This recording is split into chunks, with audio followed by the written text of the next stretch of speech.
high-value explosive shot and try to win those trades. If you sit back and you play too passively, you're often going to get poked down in these matchups. So I do think it's something that really fits the style that M&S wants to play. And it is going to really give them some high consistent DPS. It's a champion that can play side lane as well later on. Man. So he gets pushed mid. You can see Vicla's low on mana, so it's difficult for him to actually move and match that push. And M&S is just going to be able to rotate down to this dragon. Cloud9, shortly after spawn here, going to take a 6-minute dragon. We'll see if FlyQuest wants to contest. Ayla and Prince are moving up, and Spica and Vicla are coming over here, but it's too late. Blabber's a little bit low, but he just wants to go in on Prince instead. He knows he's likely to die, so why not take somebody with him? It's first blood over to M&S, and Blabber finally drops in response, but Prince has been taken out too. Vicla has to get away, because M&S is dumping auto attacks into his back. He'll manage to get away from this one. Speak is still off to the side, might find an angle here on M&S, who's just clearing out some control wards. He sees the enemy jungle, does not want to stick around any longer. Unfortunately, cannot get the last hit for the Herald on the other side of the map. They can commit to this one and know that they can put a lot of players up there to guarantee they secure it. Spica and Vicla are heading up to try to contest this. Impact coming down now too. Fudge ready to try to keep these guys away. The Herald's gonna go down and Blabber gets focused. He should die here immediately. Spica takes the kill. And now FlyQuest will look for more. M&S and Sven trying to get out as M&S is forced to flash over the wall to evade Ayla. Who got the Herald Blabber there? got I it. didn't see Blabber who got took it. And he picked Blabber here, already gonna be looking to crash this. We talked about that pushing power that Tristana has here, already has that tower softened up, so it is going to be getting pretty low. Ayla here to match this pressure, but it is going to get the charge off and at least get them that one plate.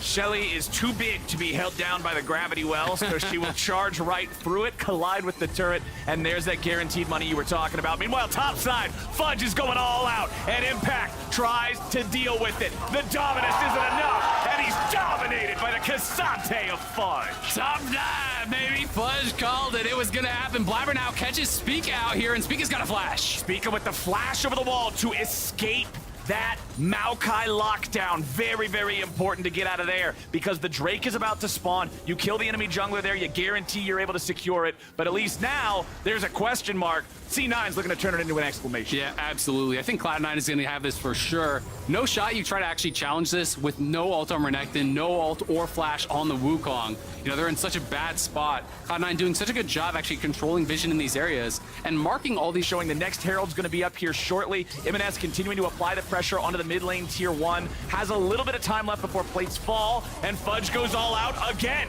Impact with the Dominus, trying to get himself away. Fudge looks for the knockback there with the Q3, but Impact's flash keeps him safe. Stop. You can see Berserker is actually holding mid, but it means that Prince has the faster roam, so the AD is here first for FlyQuest. Ayla goes in, but nobody else from FlyQuest is in position to follow up, so now they don't have the quickness any longer.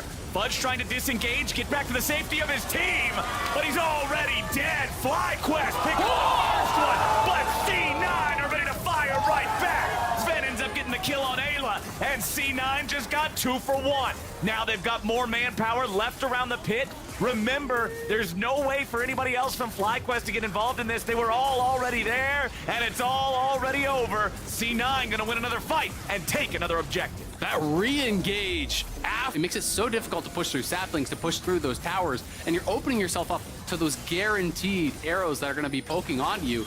Cloud9 aren't even gonna have to drop the Herald to actually claim this mid turret, and now they're gonna move in to this bot side river here, try to reclaim the vision. FlyQuest, as I expected, are gonna try to contest this, but can you actually hold these brushes against Maokai, against Heimer? It's gonna be very difficult. So Ayla here is looking to actually find a flank angle, but M&S is potentially already on the hunt for him. Is pretty far away though, and he has spotted him. Oh boy, Ayla jumping back over the wall into the Drake pit, but they were waiting for him. Blabber was already ready, and now they fire out the Maokai ulti and find Vicla waiting here in the river too. M&S about to be killed by the Chaos Storm, but he gets enough distance to stay alive. He will be able to reset his position. He can try to steal. Teleports are unleashed. Spica could try to steal here. He has a blast cone. Fudge tries to knock him over the wall there with Q3. C9 gonna get jumped on. Spica goes in, finds a 3-man knockup, but it ain't gonna be enough. Yet Berserker's alone, and Impact wants to find him. Shut down over to the FlyQuest top laner, and FlyQuest are fighting back. Now Impact is the target, and the dragon is stolen away by Prince. FlyQuest are holding on for now. That wall, they would have been in a better spot. Maybe could have secured that. But they still are in a good spot objectively in this game. More than a 3,000 gold lead. They have secured 4 out of 5 neutral objectives with spawn so far. And yeah, unfortunately, this is not exactly where this Herald wanted to spawn. That's embarrassing. This is what we were talking about before. Sometimes. But these boots are made for walking. And that's just what they'll do. She's going to walk it in. I think they're going to get this charge off. So Shelly gets a little bit of exercise, gets the charge off. A little bit of cardio, a couple of high knees in there. Embarrassment averted, but FlyQuest are trying to set up a potential flank here. Look at that poke over the wall. Only the Speaker clone, but it still looks cool to see the health bar get chunked. Oh, they're committing to this. TPs are coming in. Impact was being forced off by Imanez. Oh! Speaker's already almost dead. He has to go over the wall just to stay alive. Imanez is ready to follow, and Ayla will just die next to him. Nobody's in a good spot on FlyQuest. Everybody's getting torn apart. C9, Baron o'clock, baby. They killed two. One is the jungler, and Baron has just now spawned. FlyQuest have found themselves in a critical blunder and have to try to stop this objective. Yeah, 20 minutes on spawn. Look at that poke on Impact, though. Going to make it difficult to walk in. M&S is getting low. Fudge, though, hits that Q over the wall on Prince, but Prince still in a good position. Impact is in such dire straits. Even with the Dominus, he was too low. He couldn't get in there. Scene Cannot get past the towers, the poke, everything, and to enter the fight with anywhere close to enough health to actually win it. The timing couldn't have been better for C9, and the players they lost couldn't have been worse for FlyQuest. I mentioned earlier how you have these snap engages for your big damage dealers in the form of Wukong engaging or Rakan engaging. If they're both dead, how are you ever going to be able to stop that Baron when C9 is this far ahead? Speaker's over here in a potential spot where they might be able to collapse on Cloud9. Look at Wukong ult. It's almost up. I think that they were waiting for Wukong ult and Rakan ult, and I think they're going to try to just say, we're so far behind, it's time to flip it, and I think they're going to look for a hard engage. If they can't find the angle, they may not, but now Wukong ult is up. They're going to try to look for a hard engage. This could be the game right now. Berserker walking back further away from his team, and now FlyQuest want to engage, but Ayla's already dead. Speaker can't even find his way into the back line, but they do have a shutdown on Imanez. Now Sven gets jumped on. Speaker's immediately killed with a shotgun rocket blast. And FlyQuest, the attempt is not what they wanted. There goes Fudge, and there goes FlyQuest. Or do they? Nicely turned around by Vikla and Fly. Yeah, Fudge getting very aggressive. Berserker's low on mana. There's no ultimates available here on that Cloud9 side. There's only 3 of them. There's 4 of FlyQuest. They're still going for this dragon. I think Cloud9 needs to leave, or they're just going to int this. TP's coming back. Imanez is ready to join. He has Unleashed Teleport behind FlyQuest, so they are ready to continue fighting. The Drake is still C9's target.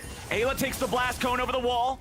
Drops a ward down into that brush. However, it's already control warded by C9. They want Fudge to come back. Doesn't have TP yet, though. It's almost up. It's almost up. They know they made a pretty big mistake in the bottom lane. They don't want to hard force something else at a stupid timing. Now the TP's coming in. Now Fudge is ready to go. They still might lose this Drake. No! Blabber's got the secure, and C9's got soul point. FlyQuest needs to retreat now. Get out with as few losses as they can. Impact stuck inside the pixel brush. He'll be the sacrificial lamb. M&S wants to keep going, but there's no way to keep his foot as C9 are invading yet again. Berserker sees Impact stepping up here in his face in the river. Does not want anything to do with that. So Cloud9 staying grouped up. They got everybody hanging out together except for Fudge, who is a little bit further away from the rest of the team. Nearly has his Unleashed Teleport ready to go again, but again, not quite there, but they don't even need him. M&S already killed Vikla. FlyQuest is in a 4v5 before the fight even started, and once again, it's C9 looking to find themselves a dub in the team fight. Impact and Ayla both critically low, and C9 are not willing to let him get away. Speak is their next target, as Prince is jumped on, and Blabber's ready to put these guys in the dirt. Prince ain't gonna pit to kill that. C9, ace for nothing. The rest of his guys, look at the wards in the enemy jungle. Yeah. They're making sure nobody can get anywhere close to this. Yeah, I mean, it's just all Cloud9 vision on this side. You know, FlyQuest not going to be able to encroach whatsoever, so they are going to grab the soul. You can see the stopwatch is actually upgraded to a GA. M&S is so rich at this point. 7-1 and 4, has the GA. His QSS is back off cooldown. He's got a BT, didn't even have to spend the flash. There's no shot you're really going to be able to take that guy down. Berserker has his flash. Sven has a stopwatch as well. We can see Spica looking for the long flank. They're going to try to throw a Hail Mary here. It's got to be the perfect engage from Ayla and this Wukong at the same time. You pretty much got to find everyone, which is obviously, you know, an incredibly low percentage play, especially now that Spica has been spotted. So Cloud9 just pushing forward, looking to try to put the finishing touches on game number 1 here. And with the level 16 on Tristana, the attack range creates such a difficult issue trying to defend these turrets. Spica wants to get away. He has his Guardian Angel, but he's about to lose that just in the middle of 4 players from Cloud9. Impact wanted to go over the wall, chase after Berserker, but he's going to be kited out. They do get a shutdown on Sven. They might just get another one here on Fudge. Nicely done from FlyQuest. They're trying to make their last stand. Prince tries to get himself back, but it's a double kill back over to Berserker. M&S continues rocket jumping forwards. 2 dead on FlyQuest, 2 dead on C9. Top and support for both sides are out of the picture, and C9 ain't done yet. Honestly, that's a great result, though, for FlyQuest getting a 2 for 2. In that situation with Spica dying before anything really even happened. I'm saying here, gonna likely just let the Maokai ult rip here from the side to push them back and secure this third inhib. They're just gonna wait for this next minion wave, and that's when the supers are gonna be coming in through mid and bot. And I think that is where we're gonna see this game decided. FlyQuest has got to have some insane performances out of Prince and Vikla here. The damage has to find the right targets. Everybody else has to block for them. You'll see Ayla and Vikla still defending the tier 3, but Blabber's ready to go now with the ulti. The dive begins. Ayla has the bomb strapped to his head. He's trying to get himself away back to the fountain, most likely. Fudge still just creating chaos here in the front. Prince is down, Spica's down, Vikla's down, everybody on FlyQuest. All they are is waiting for their turn to the grave. It's a double kill back over to M&S. It's an absolute murder scene for C9, and they'll take game 1. 23-8, 32 minutes.